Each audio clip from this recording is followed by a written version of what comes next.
భలే చెప్పావు. అంటే ఓ అర్జున, అనేక జన్మల నుంచి నువ్వు ఉన్నావు అంటే ఇప్పుడు ఈ జన్మలో ఉన్నావు, పోయిన జన్మలో కూడా ఉన్నాను ఒప్పుకున్నావు, ఎందుకంటే కర్మలు చేసావు కదా. మరి ఆ దేహం ఎంత వచ్చిందంటే అంతకుముందు జన్మలో చేసినటువంటి కర్మల నుంచి వచ్చిందను, అంటే ఆ జన్మలో కూడా ఉన్నావు.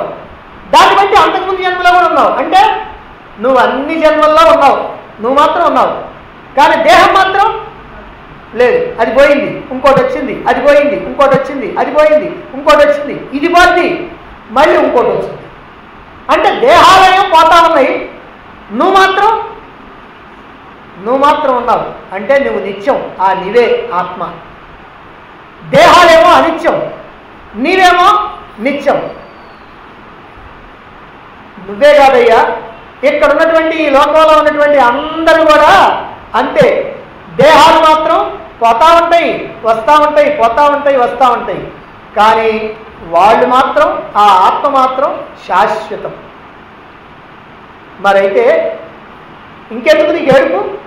నువ్వు ఉండేవాడివేగా, నువ్వు పోయేవాడివి కాదుగా. ఈ దేహమేగా ఎప్పుడైనా పోయేది. నువ్వు పూర్వజన్మలో ఉన్నావు, అంతకుముందు జన్మలో ఉన్నావు, అంతకుముందు జన్మలో ఉన్నావు. కాబట్టి ఇంకెందుకు ఏడుస్తావు? మళ్ళీ జన్మలో కూడా ఉంటావుగా. కనుక ఇంకా ఏడుపు ఎందుకయ్యా?